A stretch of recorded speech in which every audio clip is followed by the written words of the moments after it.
नमस्कार, स्वागत है आपका एबीपी गंगा में। महबूब अवधेश हाई अलर्ट की शुरुआत करते हैं। 15 दिनों से लखीमपुर कांड के सच की तलाश कर रही एसआईटी के हाथ बहुत बड़ी कामयाबी लगी है। पुलिस के हाथ अब तक में वो कड़ी लगी जिससे लखीमपुर कांड का एक एक राज बेपर्दा होने वाला है। बताएंगे कि कहां पर एक बार फिर कोर्ट गोलियों की तड़तड़ाहट से गूंज उठा, तो साथ ही आपको दिखाएंगे आसमान से बरसती आफत की आहट भी।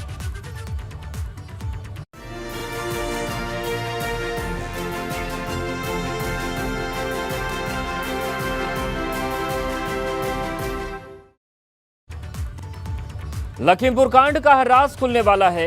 बहुत जल्द सामने आने वाला है कि किसने थार जीप से किसानों को रौंदा था। बहुत जल्द खुलने वाली है तिकुनिया कांड की हर वो कड़ी जिससे जुड़ी है हर मरने वाले की कहानी। देखिए, बेपर्दा होंगे लखीमपुर के राज, गिरफ्त में सबसे बड़ा राजदार। खुलने ही वाला है लखीमपुर कांड का सच। लखीमपुर कांड का राज होने वाला है बेपर्दा। चश्मदीद खुद बताएगा लखीमपुर कांड की एक एक हकीकत। 15 दिनों से लखीमपुर कांड की सच्चाई जानने के लिए पसीना बहा रहे एसआईटी की मेहनत रंग लाने वाली है। बहुत जल्द अब एसआईटी लखीमपुर कांड की हर सच्चाई सामने ले आएगी, क्योंकि एसआईटी के हाथ वो चाबी लग गई है जो पूरे घटनाक्रम के हर राज के ताले खोल सकती है। एसआईटी के हाथ ये बड़ी कामयाबी सुमित जायसवाल के रूप में लगी है। पुलिस ने सुमित के साथ उसके 3 साथियों को भी गिरफ्तार किया है, जिसमें नंदन चिचुपाल और सत्य प्रकाश शामिल है। क्राइम ब्रांच को सत्य प्रकाश के पास से लाइसेंसी रिवॉल्वर के साथ ही कारतूस भी बरामद हुए हैं। सुमित जायसवाल खोलेगा हर राज। लखीमपुर कांड का सबसे बड़ा राजदार। 3 अक्टूबर को लखीमपुर कांड के वायरल वीडियो में से एक वीडियो में एक शख्स थार जीप से निकलकर भागता दिखाई दिया था। इस भागने वाले शख्स की पहचान सुमित जायसवाल के रूप में हुई थी। इसी सुमित जायसवाल ने बाद में किसानों के खिलाफ केस भी दर्ज कराया था, लेकिन उसके बाद यह अचानक अंडरग्राउंड हो गया था। काफी जद्दोजहद के बाद भी एसआईटी सुमित जायसवाल तक नहीं पहुंच पा रही थी। बता दें, इसी थार जीप से किसानों को कुचलने का आरोप केंद्रीय मंत्री अजय मिश्रा टेनी के बेटे आशीष मिश्रा और मोनू पर लगा है। घटना वाले दिन थार जीप में सवार था सुमित जायसवाल। थार जीप से ही किसानों के कुचले जाने का आरोप है। केंद्रीय राज्य मंत्री के बेटे आशीष मिश्रा पर थार जीप चलाने का आरोप है। घटना के बाद सुमित थार से निकलकर भागते देखा गया था। सुमित जायसवाल तिकुनिया कांड का इकलौता चश्मदीद है। सुमित जायसवाल थार जीप में मौजूद था, जो तिकुनिया कांड का इकलौता चश्मदीद है। घटना के जितने वीडियो सामने आए हैं, उससे साफ हो रहा है कि थार जीप की चपेट में आकर किसानों की मौत हुई थी। अब तक एसआईटी लखीमपुर कांड में 10 लोगों को गिरफ्तार कर चुकी है, जिसमें मुख्य आरोपी आशीष मिश्रा, उसका साथी अंकित दास, शेखर भारती, लतीफ उर्फ काले और आशीष पांडे की गिरफ्तारी पहले ही हो चुकी है। जानकारी के मुताबिक तिकोनिया कांड में जांच कर रही टीम को अब तक 135 वीडियो क्लिप मिल चुके हैं। इसके अलावा फोटो और सीसीटीवी फुटेज भी मिले हैं, जिनके आधार पर घटनाक्रम की कड़ियों को जोड़कर जांच की जा रही। हालांकि अभी जांच टीम को उम्मीद है कि घटना से जुड़े हुए महत्वपूर्ण वीडियो और कुछ और फोटो लोगों के पास हो सकते हैं, जिनके मिलने से पुलिस की जांच और मजबूत होगी। वहीं जांच की अब तक की सबसे मजबूत कड़ी सुमित जायसवाल के हाथ लगने के बाद लखीमपुर कांड की सच्चाई बहुत जल्द सामने आने की उम्मीद की जा रही है। लखीमपुर खीरी से विवेक त्रिपाठी के साथ ब्यूरो रिपोर्ट, एबीपी गंगा। जहां एक तरफ एसआईटी लखीमपुर कांड की हर परत उधेड़ने की कोशिश में जुटी है, तो वहीं दूसरी तरफ सोमवार को संयुक्त किसान मोर्चा ने लखीमपुर कांड के नाम पर पूरे प्रदेश में जमकर बवाल काटा। इस दौरान ट्रेनें रोकी गई, सड़कों पर जाम लगाया गया और कई जगह आंदोलन को उग्र करने की भी कोशिश है।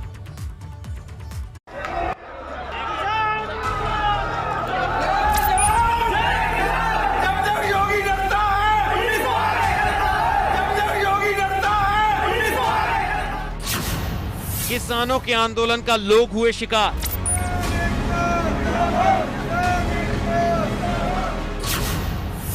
जगह जगह रोकी गई ट्रेनें, जगह जगह लगाया जाम। लखीमपुर कांड को लेकर किसानों ने जमकर उपद्रव किया। तिकुनिया घटना के विरोध में और केंद्रीय गृह राज्य मंत्री अजय मिश्रा टेनी के मंत्रिमंडल से बर्खास्तगी की मांग को लेकर यूपी उत्तराखंड में किसानों ने मनमानी की और जगह जगह आंदोलन के नाम पर ट्रेनों पर कब्जा जमाया।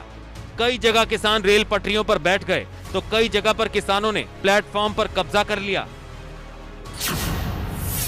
रेलवे लाइन से लेकर सड़क तक हंगामा।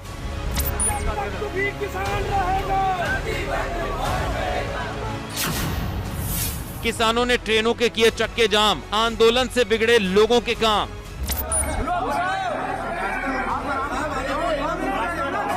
संयुक्त किसान मोर्चा के आह्वान पर शुरू हुआ रेल रोको आंदोलन से पश्चिमी यूपी के ज्यादातर जिले प्रभावित दिखे। नोएडा, गाजियाबाद, शामली, हापुड़, अमरोहा और मथुरा में किसानों ने आंदोलन के नाम पर जमकर हंगामा किया और बवाल मचाया।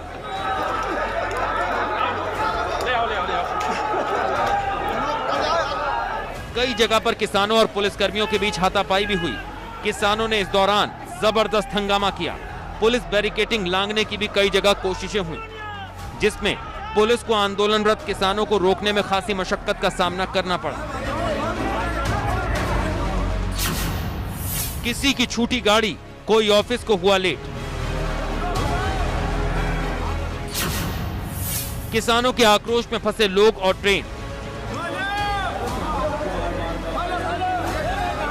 भारतीय किसान यूनियन के नेताओं ने नोएडा के दनकौर रेलवे स्टेशन पर दोबारा ट्रेन रोकी। दोपहर 3 बजे दिल्ली से अलीगढ़ जाने वाली पैसेंजर ट्रेन को रोक लिया और हुक्का लेकर ट्रेन के आगे बैठ गए।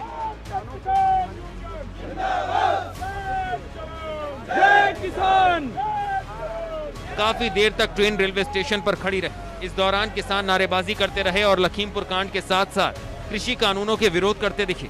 किसानों के इस आंदोलन से यात्रियों को खासी दिक्कतों का सामना करना पड़ा। पीलीभीत, बाराबंकी, सुल्तानपुर और गोंडा में भी किसानों ने जमकर हंगामा किया।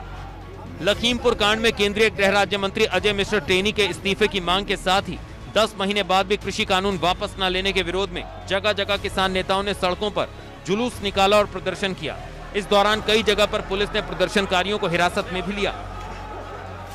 आज जो माननीय गृह मंत्री अजय मिश्रा जी का अभी तक उनकी गिरफ्तारी नहीं हुई, बर्खास्तगी नहीं हुई और 3 काले कानूनों को लेकर के राष्ट्रीय स्तर पर संयुक्त मोर्चा द्वारा आह्वान हुआ है रेल रोको आंदोलन।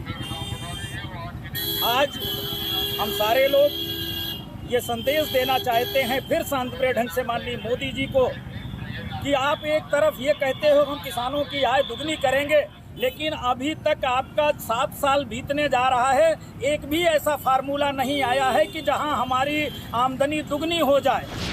संयुक्त किसान मोर्चा के रेल रोको आंदोलन में जगह जगह ट्रेनें रोकी गईं, जगह जगह जाम लगाया गया। आंदोलन को उग्र बनाने की कई जगह कोशिशें हुई। किसानों ने आंदोलन के नाम पर सड़क से लेकर रेलवे ट्रैक तक हालात बद से बदतर कर दिए, जिससे हर तबके के लोगों को खासी दिक्कतों का सामना करना पड़ा। किसानों ने सरकार को बात न मानने पर इससे भी उग्र आंदोलन की चेतावनी दी है। Bureau report, ABP Ganga. Shahjahanpur की जिला अदालत दोपहर के वक्त अचानक गोलियों की आवाज से गूंज उठी। किसी ने कचहरी के अंदर वकील की गोली मारकर हत्या कर दी। हालांकि वारदात के 5 घंटे के अंदर ही हत्यारोपी पकड़ा गया, लेकिन इस वारदात से एक बार फिर कोर्ट की सुरक्षा व्यवस्था पर सवाल उठने लगे हैं। देखिए कोर्ट में कत्ल। गोलियों की तड़तड़ाहट से गूंजी कचहरी। कोर्ट में वकील को दिन दहाड़े मारी गोली। शाहजहांपुर में दिन दहाड़े कोर्ट के अंदर वकील की गोली मारकर हत्या कर दी गई। कोर्ट में उस वक्त हड़कंप मच गया जब कोर्ट की तीसरी मंजिल पर बने एसीजीएम ऑफिस में गोली चलने की आवाज आई।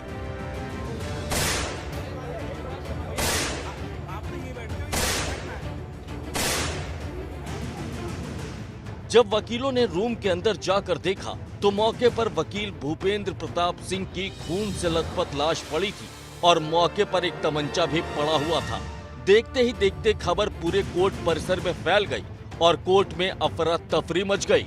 वारदात के बाद मौके पर डीएम, एसएसपी समेत भारी पुलिस दल पहुंच गया। डॉग स्क्वाड और फिंगरप्रिंट टीम को भी मौके पर बुलाया गया। फिलहाल क्या हुआ है ये इन्वेस्टिगेशन का विषय है। जी जी।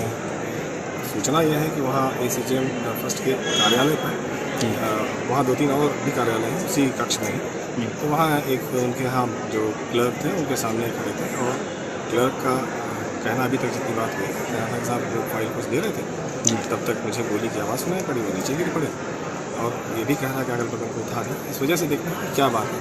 हालांकि जो भी फोरेंसिक उसके एविडेंसेस थे वो मौके पे जो कलेक्ट होने थे कलेक्ट कराए गए और बॉडी को यहाँ से पोस्टमार्टम के लिए भेजा गया है और अग्रिम जो कार्रवाई होगी पोस्टमार्टम के पश्चात क्लियर हो जाएगी क्या बात है। सरेआम हुई इस वारदात से पूरी कचहरी के वकील एकजुट हो गए और हत्या के विरोध में प्रदर्शन शुरू कर दिया। सड़क पर जाम लगाकर हत्या आरोपी की गिरफ्तारी की मांग की गई, जिसके बाद अधिकारियों ने वकीलों को जल्द कार्रवाई का भरोसा दिया। बताया जा रहा है कि वारदात उस वक्त अंजाम दी गई जब भूपेंद्र प्रताप सिंह रिकॉर्ड रूम में कुछ काम से गए हुए थे। वारदात के 5 घंटे में पकड़ा गया हत्या का आरोपी।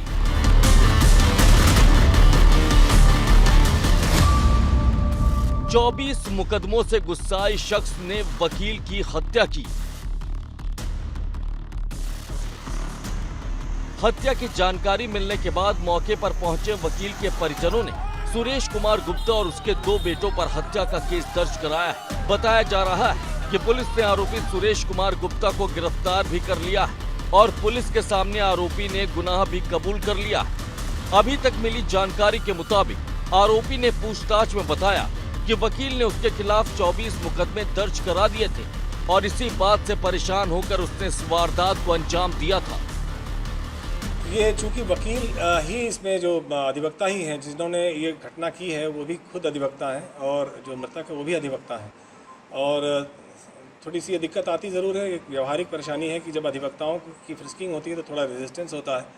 तो नॉर्मली अधिवक्ताओं को ये मानते हुए कि ये बोनाफाइड है और ये ऐसे अपराधों में सम्मिलित नहीं हो सकते, अपराधी नहीं है, तो इस आधार पर इनकी बहुत ज़्यादा फ्रिस्किंग नहीं की जाती है।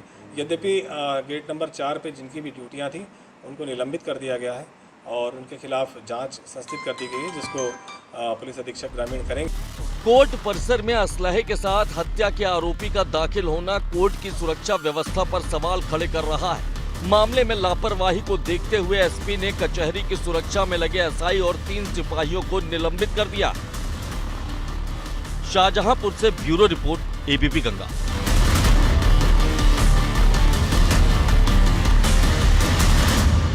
आसमान से बरसते पानी ने एक बार फिर खतरे की घंटी बजा दी है। उत्तराखंड में मौसम विभाग ने रेड अलर्ट जारी कर दिया। पहाड़ों पर घूमने गए सैलानियों को वापस बुलाया जा रहा है। भारी बारिश की वजह से जगह जगह बोल्डर और मलबा हाईवे पर गिरने की तस्वीरें सामने आ रही हैं।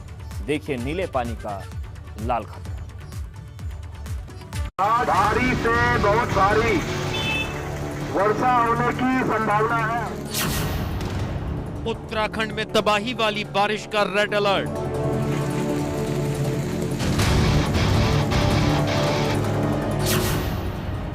भारी बारिश फिर मचा सकती है तबाही।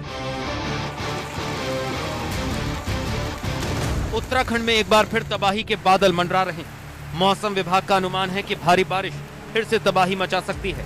आने वाले कई दिन उत्तराखंड के लिए भारी खतरे से भरे हुए हैं। सैलानियों को उत्तराखंड में खासकर पहाड़ी इलाकों से नीचे उतारा जा रहा है और मैदानी इलाकों में भी नदियों के किनारे से सैलानियों को खतरा देखते हुए दूर रहने की हिदायत जारी कर दी गई है। मौसम विज्ञान विभाग द्वारा जारी पूर्वानुमान के अनुसार आज दिनांक 17 अक्टूबर को भारी से बहुत भारी वर्षा होने की संभावना है।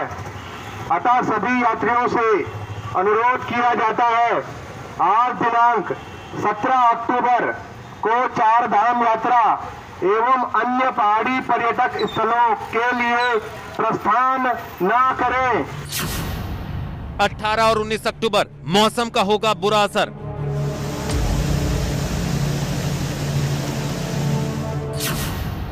तीर्थ यात्रियों पर रोक, मौसम ने लगाया ब्रेक। खराब मौसम को देखते हुए केदारनाथ यात्रा पर अस्थायी रूप से रोक लगा दी गई है। धाम में दर्शन करने के लिए आने वाले यात्रियों को वापस भेजा जा रहा है। केदारनाथ और बद्रीनाथ को जाने वाले रास्ते खतरों से भरे नजर आ रहे हैं। भारी बारिश की वजह से हाईवे पर जगह जगह पहाड़ों से मलबा बहकर आ रहा है। बड़े बड़े बोल्डर टूटकर गिर रहे हैं। जिनको देखते हुए लोगों से अपील की जा रही है कि जो जहां पर है वहीं पर रहे। सोनप्रयाग और गौरीकुंड में श्रद्धालुओं को रोक दिया गया है, आगे जाने पर रोक लगा दी गई है। बारिश में खतरनाक हुए पहाड़, मलबा और बोल्डर बन रहे खतरा। उत्तराखंड मौसम विभाग ने चेतावनी जारी की है कि 18 और 19 अक्टूबर को प्रदेश में हालात भयावह हो सकते हैं। नदियों के जलस्तर में बढ़ोतरी, पुल ढह सकते हैं, रास्ते बंद हो सकते हैं, भूस्खलन, भारी वर्षा हो सकती है। हालातों को देखते हुए हरिद्वार, उधम सिंह नगर, चंपावत, पिथौरागढ़, उत्तरकाशी, बागेश्वर और चमोली आदि जिलों में खास तौर पर अलर्ट जारी किया गया है। लोगों से अपील की गई है कि अगले 2 दिन तक मूवमेंट ना करें, जहां पर हैं वहीं पर रहें। मौसम विभाग देहरादून द्वारा जो आज हाई अलर्ट जारी किया गया है आज के लिए, जिसमें भारी से बहुत भारी बारिश की संभावना व्यक्त की गई है, उसके क्रम में हमने जो भी यात्री पर्यटक हैं वहाँ रहे हैं उनको यही सलाह दी है कि 1 से 2 दिन के लिए वो अपना यात्रा जो है वो टाल दें। और साथ ही साथ जो भी हमारे स्कूल्स हैं उसकी हमने आज की डेट में छुट्टी डिक्लेयर कर दी है। और सबसे यह अनुरोध है कि आज अनावश्यक यात्रा या फिर अनावश्यक बाहर ना निकले, क्योंकि आज हैवी अलर्ट इशूड है और सुरक्षित स्थानों पर बने रहें। उत्तराखंड में सभी वन क्षेत्रों में 17 से 19 अक्टूबर तक ट्रैकिंग और पर्वतारोहण पर रोक लगा दी गई। नंदा देवी में सभी वन अधिकारियों और कर्मचारियों को निर्देश दिए गए हैं कि यदि कोई दल वन क्षेत्रों में गया है तो उन्हें तत्काल वहां से निकाला जाए और सुरक्षित स्थानों की तरफ ले जाएं। आने वाले 2 दिन उत्तराखंड के लिए भारी खतरे से भरे हुए हैं। Bureau report, ABP Ganga.